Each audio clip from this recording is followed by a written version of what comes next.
ये है rail museum. नई दिल्ली में मौजूद रेल म्यूजियम में आजकल एक खास प्रदर्शनी चल रही है। ये प्रदर्शनी है महात्मा गांधी के 150वें जयंती वर्ष के उपलक्ष्य में। यहाँ पर आप देख सकते हैं। और इस एग्जीबिशन की अगर हम बात करते हैं तो इसको कहा जा सकता है कि जो मोहनदास करमचंद गांधी महात्मा कैसे बने, उसको पूरी तरीके से यहाँ पर दिखाया गया है। और रेलवे की ये ज़बरदस्त कोशिश है। इस बारे में बातचीत करने के लिए हमारे साथ हैं नेशनल रेल म्यूजियम के डायरेक्टर अमित सौराष्ट्री जी। अमित जी, आपका स्वागत है आज तक में। सर, किस तरीके से खास प्रदर्शनी है ये? देखिए, महात्मा गांधी का जो 150th बर्थ ईयर है, ये हम लोग भी रेलवे में इसको सेलिब्रेट कर रहा है और एक गांधी जी को एक श्रद्धांजलि दे रहे हैं। गांधी जी का रेलवे से बहुत ही खास एसोसिएशन रहा है।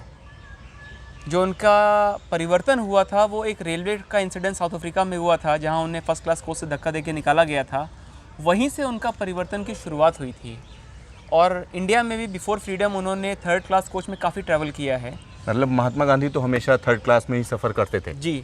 तो इसीलिए हमने उनके ऊपर रेलवे के एसोसिएशन को दिखाने के लिए गांधी एंड रेलवे के नाम से एक एग्जीबिशन रखा है। इसका नाम है मोहनदास टू महात्मा, कैसे मोहनदास से महात्मा बने। और अगर आपको मैं खास बताऊं इस एग्जीबिशन के बारे में, ये जो एग्जीबिशन है ये हमने एक रेलवे कोच में सेटअप किया है। ये यूनिक चीज़ है। अच्छा, रेलवे कोच के अंदर? जी। अच्छा, और अगर यहाँ आप पे ध्यान मैं से देख रहा था कि जी। एक खास मूर्ति लगी हुई है यहाँ पर। जी। तो अगर हम उसको देखें तो ये मूर्ति जो है अपने आप में क्यों खास है? इसमें दो चेहरे दिख रहे हैं। इसकी खास बात ये है, ये गांधी जी, अगर आप सामने से देखेंगे जिधर से हम आ रहे थे, तो ये दिखा रहा है गांधी जी जब एडवोकेट थे, मोहनदास जो उनका नाम हुआ था, उस समय की उनकी इमेज है। और जैसे जैसे वो जर्नी उनकी आगे बढ़ती गई, मॉडिफाई होती गई, कब वो महात्मा में कन्वर्ट हो गए, तो इनका जो दूसरा फेस है वो महात्मा का है। मोहनदास से महात्मा, हमने इस कंसेप्ट को यहाँ पे दिखाया है एक इमेज के थ्रू। अच्छा, एक इमेज के थ्रू दिखाया गया। और ये कोच जो है, हमको लग रहा है इसमें तमाम चीज़ों को आपने दिखाया। ये कोच किस तरीके से खास है? ये जो कोच है एक्चुअली ये EMU का पहला कोच है बॉम्बे का। और हमने इस कोच को, हमारे नेशनल रेल म्यूजियम का एग्जिबिट है ये, बट हमने इसको कन्वर्ट किया हुआ है एक थर्ड क्लास कोच में। अगर आप बाहर से देखें तो आपको एक थर्ड क्लास कोच का गेटअप दिख रहा है, जिस तरह ये कोच में फ्रीडम के पहले गांधी जी ट्रैवल किया करते थे। अच्छा, उसी को रिक्रिएट करने के लिए हमने थर्ड क्लास कोच का गेटअप दिया हुआ है इसको। तो इसके अंदर चलें, देखते हैं क्या क्या बिल्कुल, चीज़ें हैं। इसके अंदर जब आप आओगे तो एकदम अलग सा यहाँ पर माहौल मिलेगा, क्योंकि महात्मा गांधी की जब हम बात करते हैं तो एक हम कह सकते हैं कि विश्व के नेता थे, यानी वर्ल्ड लीडर थे। और उनका जो ये जर्नी थी, उनकी जो ये जर्नी थी वो बड़े एक ट्रेजिक इंसिडेंट से शुरू हुई थी, जिसमें उनको लगा ऐसा क्यों हो रहा है। ये यहाँ पर क्या दिखाया है अमित जी आप लोगों ने? ये गांधी जी की लाइफ में साउथ अफ्रीका में एक पीटर मैरिट्सबर्ग स्टेशन है, जहाँ पे एक फेमस इंसिडेंस हुआ था। वो यहाँ पे लिखा भी हुआ है, इसको कवर कर रहे हैं अभी ये। उसमें वो फर्स्ट क्लास कोच में ट्रैवल कर रहे थे और वहाँ पर कलर्ड होने की वजह से फर्स्ट क्लास कोच में अलाउड नहीं थे, यानी काले लोगों के लिए जगह नहीं थे। टिकट होने के बावजूद भी उनको इस स्टेशन पर पीटर मैरिट्सबर्ग पे धक्का देके निकाला गया 7 जून 1893 को। इस एक्सपीरियंस के बाद गांधी जी को ये फील हुआ कि जितना लोगों में डिफरेंस है, अपार्थीड है, काले लोगों के जितना भेदभाव है, उसको दूर करने के लिए उनको मेहनत करनी है।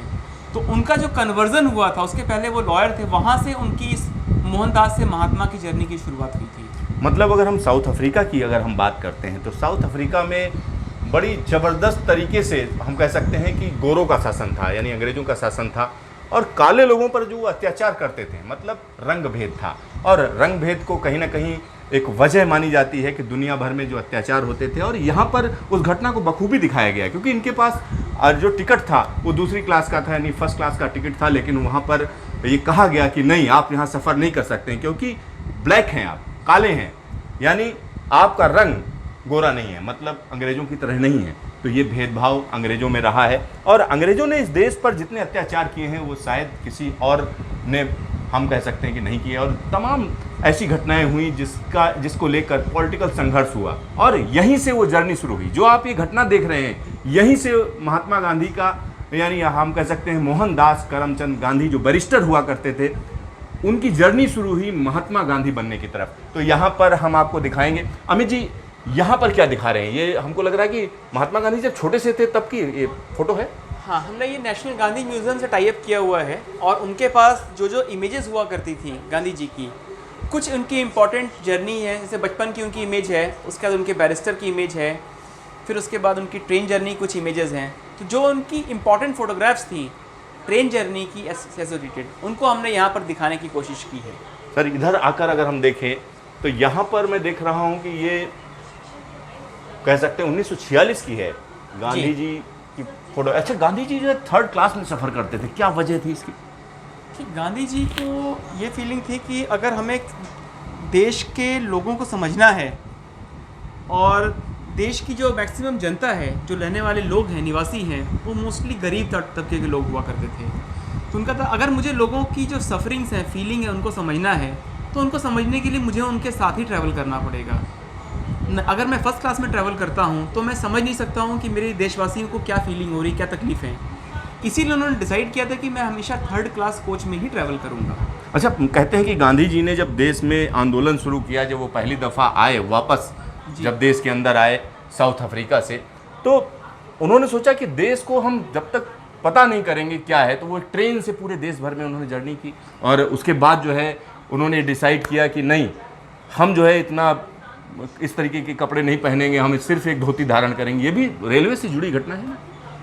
जी, एक्चुअली जैसे मैं बता रहा हूँ आपको, गांधी जी का जो साउथ अफ्रीका में कन्वर्जन शुरू हुआ था, उसके बाद जब वो इंडिया आए थे तो उनको ये लगा कि इंडिया में लोगों को जोड़ने के लिए, लोगों तक पहुँचने के लिए ट्रेन एक बहुत ही बढ़िया ज़रिया है। जो उनके हरिजन मूवमेंट हुए थे और जो लोगों से उन्होंने डोनेशन बहुत बार कलेक्ट किए थे फ्रीडम फाइट के लिए, गरीबों के अगेंस्ट जो अत्याचार होता है उसको दूर करने के लिए, उसके लिए उन्होंने रेलवे को ही ज़रिया माना था। यहाँ पे आप जितनी भी फोटोग्राफ्स देख रहे हैं, ये सारी जो कोई फ़ोटो हैं जिनमें गांधी जी ने अलग अलग जगह ट्रेन जर्नी में ट्रैवल किया हुआ है। जैसे ये निज़ामुद्दीन स्टेशन की फ़ोटो है, ये निजामुद्दीन की जी स्टेशन की फ़ोटो है। ये देखिए किस तरीके से बड़ी आसानी से आप देख सकते हैं, श्री राजगोपालाचारी हैं, प्रभावती देवी, कस्तूरबा गांधी के साथ, और मौलाना आज़ाद भी हैं इस फोटो के अंदर। तो कहीं ना कहीं हम कह सकते हैं जब गांधी जी की बात आती है तो पूरे देश की बात आती है। और यहाँ पर तमाम दूसरी चीज़ें भी हैं। ये 1931 में जो महात्मा गांधी का स्पिरिचुअल मैसेज दिया गया था, तो इस फ़ोन का इस्तेमाल किया गया था। ये हेरिटेज है और हमारी। इस फ़ोन को अगर आप सुनना चाहेंगे तो इसके अंदर वो मैसेज रिकॉर्डेड भी, आप सुन भी सकते हैं। मतलब अगर गांधी जी के मैसेज को सुनना चाहें, सुनिए, सुन सकते हैं।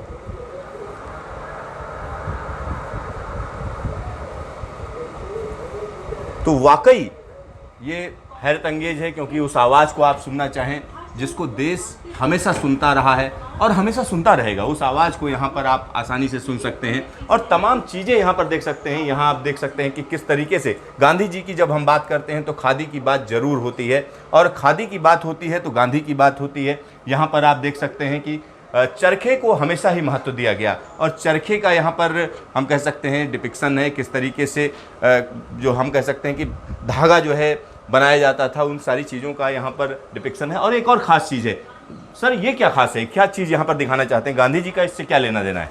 ये जो ट्रेन है या ज़्यादातर जो शिप है, इसको आप देख रहे हैं, इसको हम बोलते हैं बोट मेल। मद्रास से लेके कोलंबो के बीच में एक ट्रेन सर्विस हुआ करती थी जिसको बोट मेल बोलते थे। उसमें मद्रास से धनुषकोडी तक जाते थे ट्रेन से, उसके आगे रेलवे ट्रैक नहीं था, तो लोगों को उसके बाद शिप में ट्रांसफ़र किया जाता था और शिप से फिर आगे जर्नी किया करते थे। इस ट्रेन को बोट मेल बोला करते थे। महात्मा गांधी ने नवंबर 1927 में इस ट्रेन में ट्रैवल किया था बोट मेल में, और उसमें उन्होंने बहुत सारी अपनी डायरीज में इंपॉर्टेंट चीज़ें लिखी थी, जिसको हमने यहाँ पे रिप्रोड्यूस भी किया हुआ है, क्या उन्होंने बोला था। और इसीलिए बहुत ही स्पेशल ट्रेन है। अच्छा, ये बोट मेल अपने आप में ऐतिहासिक है, इसमें तमाम चीज़ों का जिक्र किया गया है, तमाम चीज़ें, क्योंकि महात्मा गांधी ने जब इसमें सफ़र किया था, और पहले के नेताओं की जब हम बात करते हैं, जब वो किसी यात्रा पर निकलते थे तो निश्चित तौर पर वहाँ की चीज़ों को लिखते थे, उनको डायरी में लिखते ज़रूर थे, और उन चीज़ों से वो सीखते थे, जो चीज़ें उन्हें नज़र आती थी उन चीज़ों को बृहद तरीके से वर्णन करते थे। अगर यहाँ पर हम देखें, ये क्या है, महात्मा गांधी अस्थिकार। ये महात्मा गांधी अस्थिकार है। महात्मा गांधी जी की जब डेथ हुई थी 1948 में, तो उनकी अस्थियों को दिल्ली से प्रयाग तक स्पेशल एक रेलवे की ट्रेन गई थी जिसमें उनको ले जाया गया था। ये उसी अस्थिकार का एक मॉडल है।